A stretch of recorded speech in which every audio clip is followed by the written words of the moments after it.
Hello my dear champions, welcome back to my channel Teaching Expert. Today I'm back with another interesting and knowledgeable video, and today I'm going to explain Hindi chapter मुहावरे, लोकोक्तियाँ एवं वाक्यांशों के लिए एक शब्द। मतलब हम आज पढ़ने वाले हैं मुहावरे, लोकोक्तियाँ, और जैसे कि बड़े बड़े सेंटेंस ना बोलकर हम उसकी जगह एक शब्द बोल दें तो वाक्यांशों के लिए एक शब्द। मुहावरा उन वाक्यांशों को कहा जाता है जो सामान्य अर्थ की जगह विलक्षण अर्थ प्रकट करते हैं। मतलब जैसे कि वो सीधा सीधा अर्थ नहीं प्रकट करते रहे हैं, वो कुछ अलग, वो जो लिखा है सेंटेंस उसका मतलब वही नहीं है, वो कुछ स्पेशल अर्थ प्रकट करते हैं। फॉर एग्जांपल 9 2 11 होना, तो 9 2 11 होता है, लेकिन यहाँ पे 9 2 11 वो वाला नहीं है। 9 2 11 होना मतलब भाग जाना, चोरी करने के बाद चोर 9 2 11 हो गए, है ना। बहुत ही फेमस एग्जाम्पल है ना। इनका वाक्य में प्रयोग करने से विदग्धता, वक्रोक्ति तथा विलक्षणता का समावेश होता है। मतलब बहुत आपके जो वाक्य हो, जो अगर आप इनका प्रयोग करेंगे तो आपका वाक्य बहुत ही अच्छा, विलक्षण, वक्रोक्ति उत्पन्न होती है उसमें, है ना। स्पेशल लगता है, मतलब अट्रैक्टिव लगता है कि हाँ एग्जामिनर आपको पूरा नंबर दे देगा। मुहावरों के प्रयोग से भाषा में सहज प्रवाह तथा संगठन आता है। हिंदी में मुहावरों का प्रयोग अत्यधिक होता है, बहुत ज़्यादा होता है। ये भाषा के विस्तार का द्योतक है। मुहावरे तथा उनके सामान्य अर्थ, जैसे कि आग का काठा होना, इसका अर्थ क्या होता है? शत्रु होना। अरे मोहन को किशन के पास मत भेजो, मोहन तो किशन की आग का काटा है ना। आंखें फेर लेना, उदासीन हो जाना। आंखों में खून उतरना, अधिक गुस्सा आना, है ना। तो ये सब बहुत सारे मुहावरे हैं। देखिए, जैसे आग का तारा, बहुत प्यारा होना। जैसे सुनीता ने अपने माता पिता का सिर गर्व से ऊंचा कर दिया, तो इससे ये स्पष्ट होता है कि वह उनकी आँख का तारा है ना। अपना सा मुंह लेकर रहना, लज्जित होना। आँख में पानी ना होना, शर्म का नहीं होना। आग बबूला होना, अधिक क्रोधित हो जाना। जैसे कि जब तुम पढ़ते नहीं हो तुम्हारे पापा मम्मी हो जाते हैं, उसी तरीके से, है ना। अपने पैरों पर खड़ा होना, आत्मनिर्भर होना। हम क्यों पढ़ रहे हैं? ताकि आत्मनिर्भर हो। डंक मारना, कटु वचन कहना। तो ये सब अलग अलग मुहावरे हैं, इन सबको अच्छे से पढ़ लीजिएगा, क्योंकि ये आपको एक बार पढ़ लेंगे ना 4-5 बार तो ढंग से क्लियर हो जाएंगे, ठीक है। हमने बहुत से बताई दी, जैसे कि आँख में धूल झोंकना, धोखा दे देना, जैसे कि दोस्तों ने तुम्हें दिया भी है ना।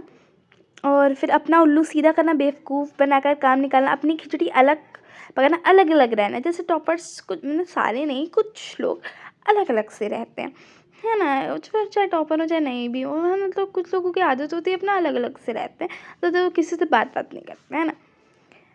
तो जहर का घूंट पीना, क्रोध को दबा जाना। जब आप क्रोध को दबा जाते हो उससे कहते हैं जहर का घूंट पीना। जी नहीं भरना, संतोष नहीं ना, झक मारना, समय व्यतीत करना। टेढ़ी खीर होना, मुश्किल काम। जैसे मुश्किल काम, पढ़ाई करना मुश्किल काम है, लेकिन जब आप बिल्कुल नहीं करते तब तक वो मुश्किल काम है। जैसे आप करने लगेंगे आपको उसमें इंटरेस्ट आने लगेगा, और फिर उससे अच्छा तो काम कुछ है ही नहीं। काश मुझे मेरे साथ भी यही है ना। ठोकर मारना, त्याग देना। ठंडा होना, शांत हो जाना। डंक मारना, कटु वचन कहना। डूबते को तिनके का सहारा, आपातकाल की सहायता। ढाक के 3 बार सदा एक सा रहना, है ना। ये कुछ अन्य मुहावरे हैं, जैसे 8 आंसू बहाना। पश्चाताप करना, जब आप देखो गलतियाँ सबसे होती हैं, अगर पश्चाताप करते तो आप एक अच्छे इंसान बन जाते हैं ना। तारे गिनना,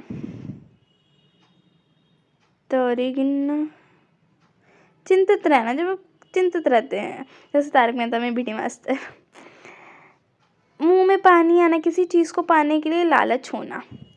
लोहा मानना, प्रभुत्व स्वीकार करना मतलब और कहना। लोकोक्तियाँ क्या होती है? लोकोक्तियाँ अथवा कहावतें। मुहावरे क्या होते हैं? मुहावरे आपकी भाषा को वक्रोक्ति प्रदान करते हैं, ठीक। और ये इनका अर्थ विलक्षण होता है। लेकिन लोकोक्तियाँ कहावतें होती हैं जो कि समाज में प्रचलित कथन होते हैं, जो कि समाज में बहुत पहले से कहे जाते हैं। ये एक पूर्ण वाक्य होता है, इसका प्रयोग एक स्वतंत्र वाक्य के रूप में होता है। अनुभव के द्वारा बताई गई बातें लोकोक्तियों के रूप में प्रसिद्ध हो जाती हैं।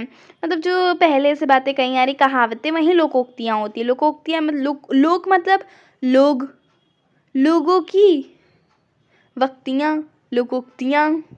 तो फिर लोकोक्तियाँ अथवा कहावतों के प्रयोग से वार्तालाप में प्रभाव उत्पन्न होता है। जैसे कि आप मतलब अच्छा जैसे आप फॉर्मल कम्युनिकेशन कर रहे हैं, डिबेट कर रहे हैं, तो अगर आप इनका प्रयोग करेंगे तो उसमें आपके जो आपकी वार्तालाप में प्रभाव उत्पन्न होता है। इनके पीछे कोई कहानी या घटना की प्रवृत्ति को महत्व मिलता है। जैसे कि अधजल गगरी छलकत जाए, जैसे कि अधम व्यक्ति अल्प प्राप्ति पर अहंकारी हो जाता है। जैसे कि जो एक व्यक्ति है उसे अगर अल्प जरा सा भी प्राप्ति हो जाए तो अहंकारी हो जाता है, जबकि वो और प्राप्त कर सकता है ना। थोता छना भाजे घना, अल्पज्ञ बढ़ चढ़ कर बोलता है। मतलब बढ़ा चढ़ा कर बोलता है, बढ़ चढ़ के ना, फेंकना जैसे कहते हैं। ऊंची दुकान फीका पकवान, जैसे केवल बाहरी कुछ लोग होते हैं जैसे बाहरी दिखावा करते हैं लेकिन अंदर से बिल्कुल होते हैं। जैसे है ना, जब आपकी क्लास में भी होंगे कुछ लोग बहुत ज़्यादा बनते हैं लेकिन आता उनको कुछ है नहीं मेरी क्लास में। नहीं ऐसा भी नहीं। कब्र में पाँव लटकना, मरने का समय। अंधेर नगरी चौपट राजा, लापरवाह राजा के कारण देश तबाह हो जाता। तो ये सब हैं। अब पछताए होत क्या, जब चिड़िया चुगे खेती है, तो बहुत ही फेमस है कि नुकसान के बाद पछताने का क्या फ़ायदा है, इसलिए एग्जाम से पहले पढ़ो, है ना। करत करत अभ्यास के जड़मति होत सुजान, प्रयत्न करने से सफलता मिलती है। रस्सी जल गई पर ऐंठन न गई, पतन के बाद भी अहंकार। जैसी करनी वैसी भरनी, जैसा काम वैसा परिणाम। अब एक बार देखिए है ना, ये सब बहुत सारी लोकोक्तियाँ हैं, है ना। और ये आपके रहे अभ्यास प्रश्न होमवर्क क्वेश्चंस मैंने टिक भी लगा दिया है। अब बिना देखे करिएगा और फिर अपने आंसर मैच करिएगा पढ़ के, है ना। तो देखते हैं अब आपके कितने मार्क्स आते हैं, कमेंट सेक्शन में बताइएगा। ठीक, अब हम बात करेंगे वाक्यांश। हाँ, एक बार स्क्रीनशॉट ले लीजिए।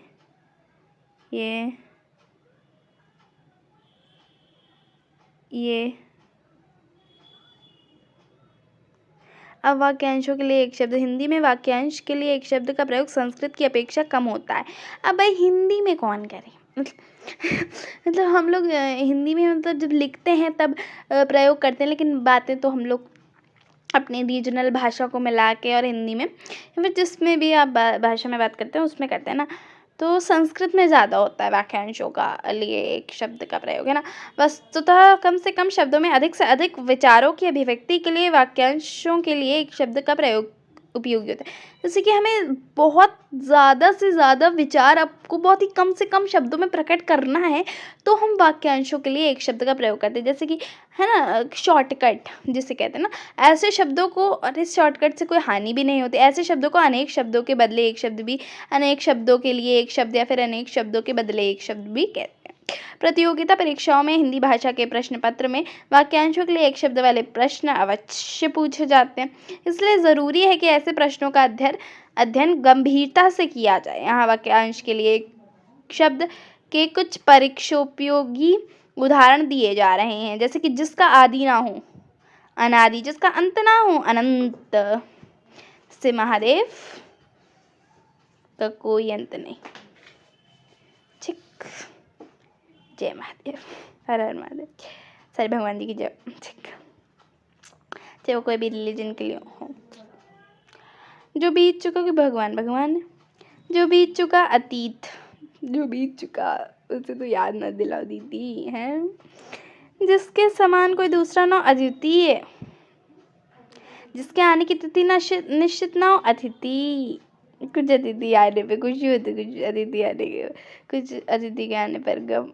मतलब जिसकी कल्पना ना की जा सके अकल्पनीय, जिसकी उपमा ना हो अनुपम, कम खाने वाला अल्पाहारी, ईश्वर में विश्वास रखने वाला आस्तिक, जिसका आचरण अच्छा हो सदाचार, जिस पर उपकार किया गया हो उपकृत, जो धर्म का काम करे धर्मात्मा, जिसका मूल्य आका ना जा सके अमूल, जो इस संसार से बाहर की वस्तु अलौकिक, है ना। तो ये सब आपके रहे अभ्यास प्रश्न, आप इन्हें ज़रूर पढ़िएगा और बताइएगा कि आपको सारे कितनी देर में याद हुए। ठीक है, और उसके बाद क्वेश्चंस करिएगा और बताइएगा कितने सही हुए इसमें। ठीक है, सो आई होप गाइस इसमें ज़्यादा कुछ था नहीं, बट आपको इसमें याद करना पड़ेगा। मैं जितना समझा पाई कैसे याद करना, कर लेना है ना, 4-5 बार पढ़ना हो जाएगा। ठीक है, bye bye, have a nice day.